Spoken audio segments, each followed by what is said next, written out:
good afternoon. Good afternoon, Philippines. Good afternoon dito. It's already 2:31. And yung damit ko nga, guys, galing pa to sa hospital. Kaya, magpasensyahan niyo na muna. Tinatamad na kasi ako maghanap ng mga ibang damit ko. Pero bukas, halongkatin ko yung mga damit na binigay na aking friend. Yung mga damit naman ako dito. Kaso lang, yung gusto ko, kung ano lang ba yung nakasanayan ko, tapos ano yung comfortable, especially na nagpapa-breastfeed ka, dapat yung damit mo ay yung may mga botones dito. Gusto ko mag-t-shirt, pero mas mahirap pag nagpa-breastfeed ka. Kaya ngayon, magluluto ako. Nagsasabi sa akin na puro lang ako sa kusina. Palagi lang daw luto-luto yung ginagawa ko. Madam, pagpasensya kami na muna kasi ito yung aking gawain dito sa bahay. Magluto, mag-alaga ng bata. Kaya, that's life. Kung ano lang muna yung magawa ko ngayon. Yan lang yung panoorin niyo. Pero salamat pa rin ha, kasi nanonood pa rin kayo mga madam. Ngayon nga, nag-work yung asawa ko kanina. Nag-half day lang siya. At magluluto. Nag-request siya na magluto ako ng beef. Siyempre, burrito na naman. Sabi ko, gusto mo ba magluto ako ng ibang dish naman? Ayaw niya. Gusto niya burrito lang daw. Kaya nababash ako kasi sabi nila, yung asawa ko daw, hindi ko pinapatry ng mga iba't ibang pagkain. Eh kung adventurous lang yun siya mga madam sa pagkain, yung hindi ba siya pahikan, siguro madami na akong natry ng mga food. Ayaw niya. Especially yung may mga sabaw-sabaw, ayaw niya. Kaya wala akong magawa. Burrito na naman. Pero at least itong beef, healthy. Healthy ground beef. Grabe no, ingay ko. Wait. Ano na dito? Alas 2, hindi pa ako nakapag-lunch. Kasi, pinatamad ako guys. Wala naman akong gagawin kasi kahapon nakapaglinis na kami ng bahay. Malinis na yung bahay. Naglalaba ako ngayon. Gusto ko nga magluto ako ng bulalo. Kaso lang, yung mga dahon-dahon ko nalanta na. Siguro next na lang ako magluto. May isda pa naman ako dyan. Yan na lang ulit yung ulamin ko. Busin ko na lang. Yung isda na milalang kamote na niluto ko last time. Kasi nilagay ko lang naman yun sa ref. Nagugas ako ng pinggan. Nilagay ko lang sa dishwasher.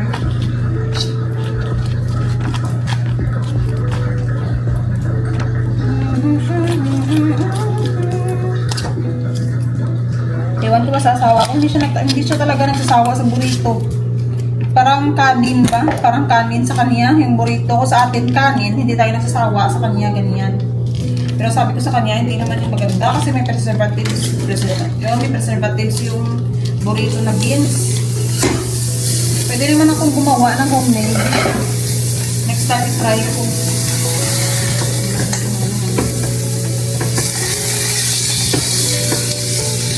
Mabuti, nandito yung asawa ko kaya nakapaglinis kaming dalawa.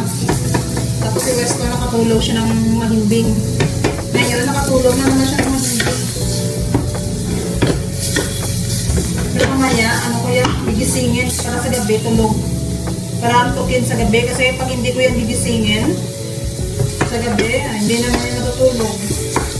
Ay, minamalas talaga ako mga madam. Gutom na ako. Tapos yung rice cooker, hindi ko pala siya nalagay sa cook. Ngayon ko lang nalagay. Kanina pa to mga 1 oras. Dapat luto na yung kanin ko. Kakain na sana kami. Nagluluto na ako ng beef. Ayan, wala pa. Mabuti nakita ko na yung kanin. Chinek ko. Wala, yung kanin. Ano pa pala? Hindi pa nalagay sa cook. I'm not recording yet.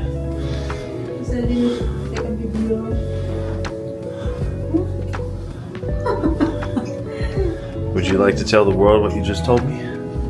What? Huh? What? What did you I can't make the camera go down. Hold on. Doesn't go down.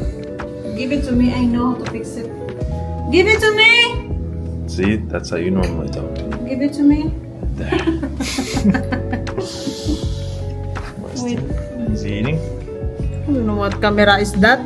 Baby don't know how to fix it. Crazy. Give it to me. I'm gonna fix So I have to hold the camera. it. Give it to me, babe. Turn it off first. I'm gonna fix it. Do, babe. And how you keep doing that?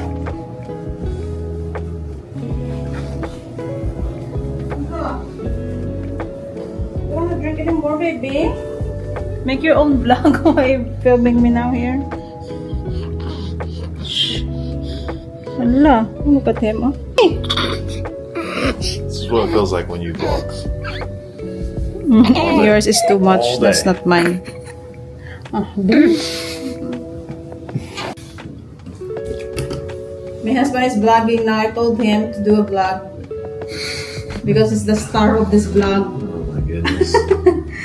Babe, can you move Went to it? work at 4:30 this morning. Yeah. Came home, made myself some food. Move it, babe, please.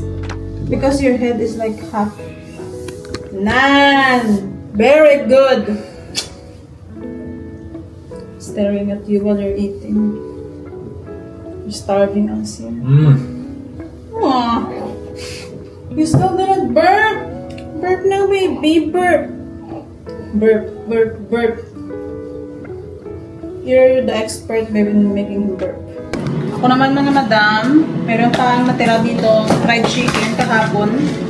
Yung mga binili ng friend ko, dinala sa bahay. Air fry ko lang. Ah, crispy pa rin.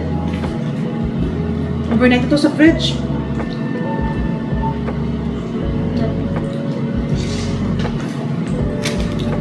Napreheat na ako ng air fryer.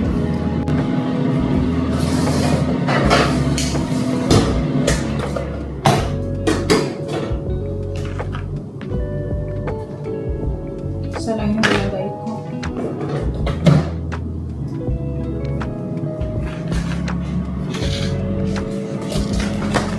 Then yung isda. Ano ko din ipitin. Para hindi masayang yung mga pagkain.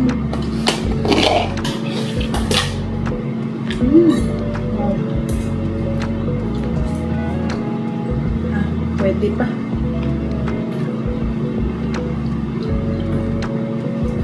Sayang yung mga dahon ng kamote.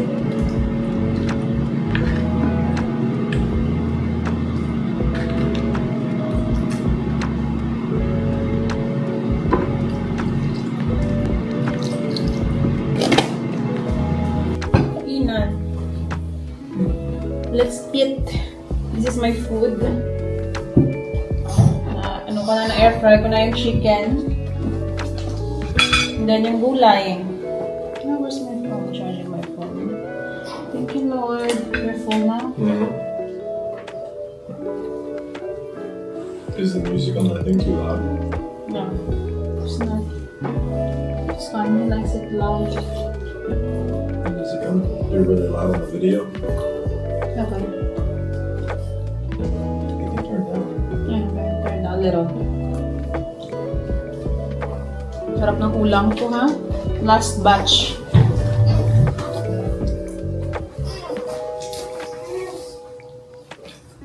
May topic tayo mga madam sa video na to.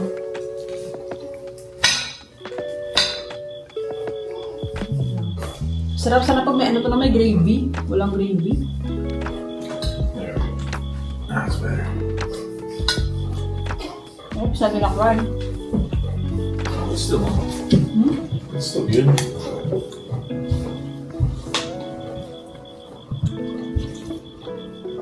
I want to eat first. Then we're gonna get into the topic. Okay, we'll just sit here. We will just going to sit here because we're not comfortable in the chair. And look at my outfit. My watch. It was like I look like a grandma. Is it a grandma outfit? Yeah, it is. Yeah, it's from the hospital. I love wearing this because it's comfortable and then so big. Then when I breastfed Weston, I'm just gonna open it. And then, yeah. Because last time I posted, I speak English, I posted a video that I was looking at my husband's wallet and then it's just a joke, it's a prank. And a lot of people are commented that you should not do it, you should not open your husband's wallet, you should not touch it because it's a privacy. So, I'm gonna read some of the comments. This A lot of one. people don't like that, huh? This one. Never touch your husband's wallet. That's his personal belongings. Even my husband won't open my wallet or my bag. Oh That's my bad. goodness. Try to respect your husband and have his privacy. What can you say about it? And then another comment. I never touch my husband's wallet at all. That's great way to maintain trust and respect in a Do you relationship. trust the person by Not opening the not wallet. looking through any of their personal stuff? You guys have like 2 different lives? Okay. Yeah. That's weird. What can you say? That's really, it's, For me, guys. you know, I've seen every part, but I'm not allowed to look in your purse. Yeah. That's the private part. Not everything else. I know. So it's way Oh more. my goodness. It's way more important than your body. No, the wallet or the purse. People with their beliefs. Just that. There's some comment I had that really. Never touch your husband's wallet. This is his personal For me? belongings. If you let your husband or your wife touch your wallet or your bags, purse, it means you trust each other. So If you don't let me look through your purse, I'm gonna take it from you and look through it. Now I'm really gonna look. yeah, because Or your phone. yeah, what's wrong if I'm If gonna? you take my phone, or you take your phone away from me. Yeah, I saw some I'm gonna people look through the whole commented thing. too. No, that they said never. I don't open my husband's messenger or Okay. those kind of stuff because it seems like you don't trust each other. I'm not spying on you, but if you pull away, then yeah, I'm looking. Yeah. There's nothing wrong if your husband will gonna.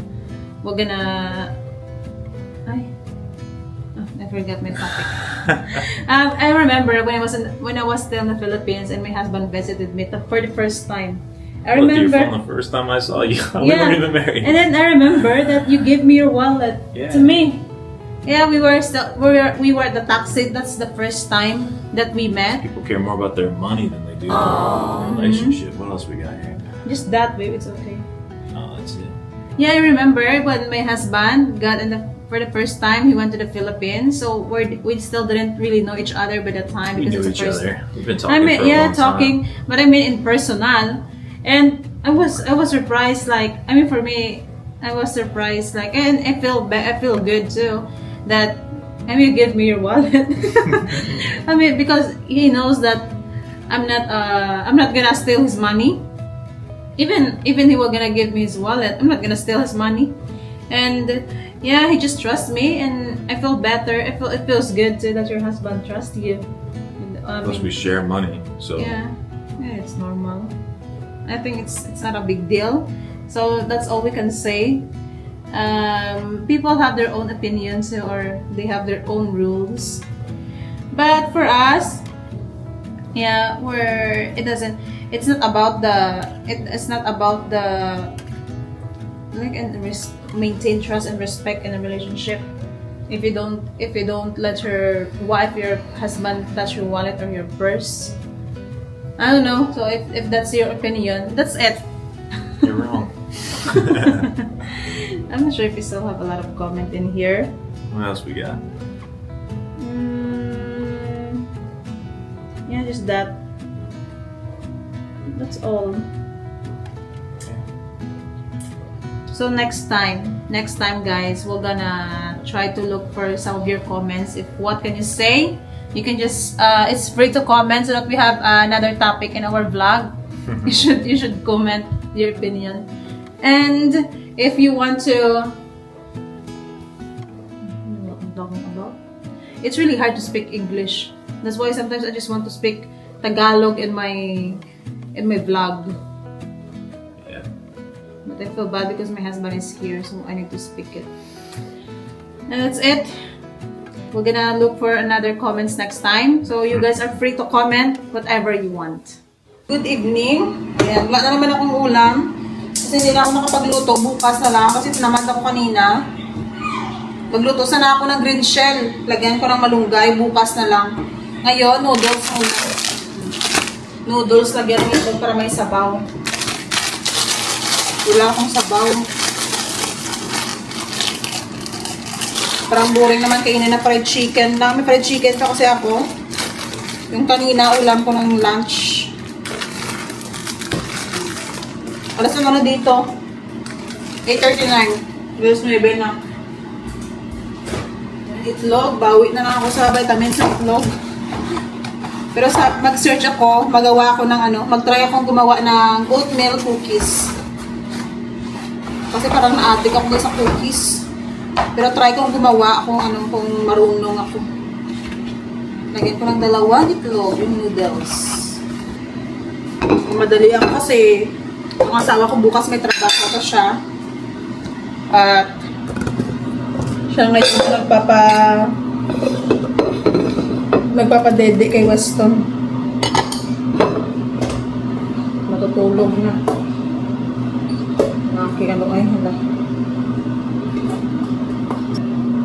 Kanina pa sana ako kakain. Kaso sabi ko, hindi pa ako nagugutom. Gusto kong kumain yung gutom na talaga ako para marami akong energy. Tapos makapag-vlog ako. Kasi minsan, wala akong mood mag-vlog pag gutom ako, guys. Air fry yung chicken.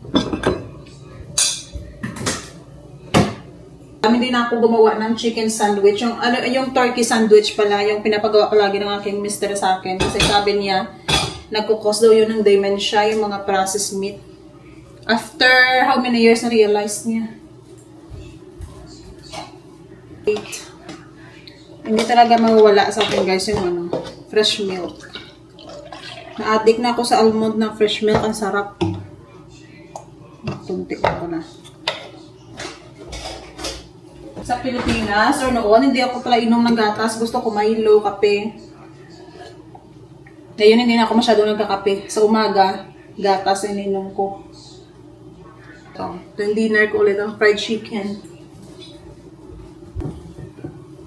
Yung sisunig na plastic na naglag.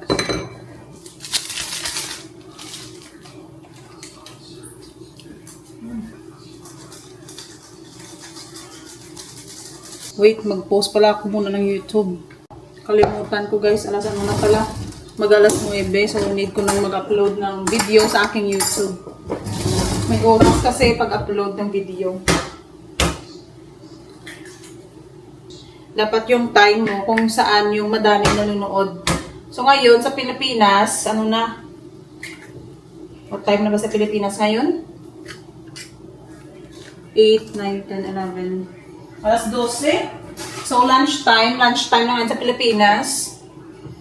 Yan yung time na nag-upload ako. Para pag may mga work yung iba dyan, may mga work, yan yung time din na break time so makapag-watch sila ng mga video. Yan yung aking audience.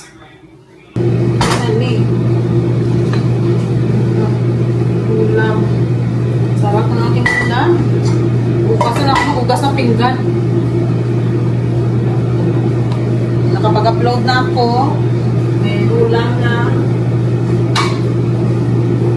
Ayan. Soap na. Soap. Is he sleepy, babe? Hala. You gonna sleep with us? It's up to you. You're gonna be sleepy. Ano kami kasi, guys, separate kami kayo natutulog kasi hindi siya makatulog minsan kasi umiiyak yung bata.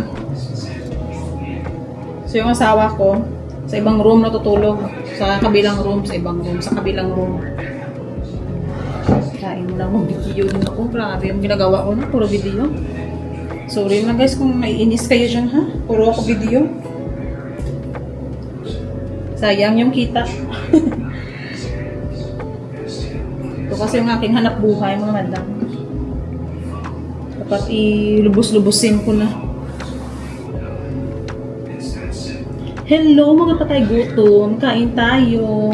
Kasi tinatawag nila ako na patay gutom. So, tutuhanin na lang natin. Ito yung ulam ko, guys. Oh. Itlog. Noodles na may itlog. Fried chicken na may kanin. Kain, tapos gatas. Sinasabihan tayo na patay gutom, kaya ito yung introduction ko ngayon. habang kumakain. Kain tayo. Okay lang naman mga madam, magpatay gutom. Basta,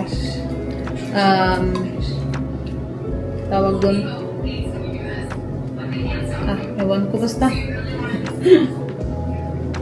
Basta hindi mo sinasayang yung pagkain. Mas okay na maging patay gutom. Basta hindi ka nagsasayang ng pagkain at ikaw yung bumibili ng pagkain mo. Hindi mo pinanghihingi.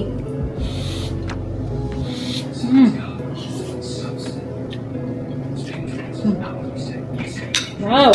Lagyan ko guys ng itlog. Sarap. Hindi lang nakatay gutom. Sarap. May gatas pa yan.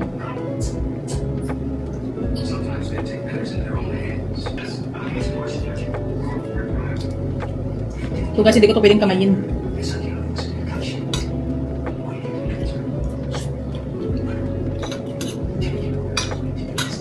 Hindi ko nagutom ako guys.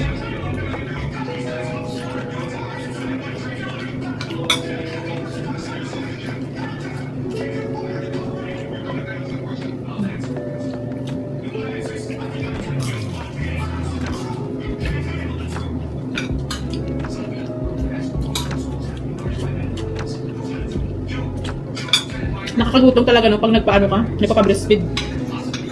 Parang palagi kang gutom. At mas nadagdagan pa yung kain ko guys, nung nanganak na ako. Mga madam, thank you so much for watching. Busog na ako. Naimasmasan na ako guys. Itong noodles, hindi ko na lang inubos. Yung sabaw lang yung kinain ko, titlog. Yan yung tira sa sa fried chicken. Nantok na talaga ako, kaya pabuti, nagdede na siya ngayon. Kakatapos ko lang din magano sa kanya mag half bath para masarap yung tulog niya, para presko yung pakiramdam. Kasi medyo malamig ngayon dito sa bahay. And dito na lang ako mag-i-end ng aking vlog mga madam. Thank you so much for watching. Don't forget to like, share, and subscribe my YouTube channel, and if you want to follow me on Facebook, my name is Maria Rose Vlog with Blue Mark Check. God bless everyone. Bye!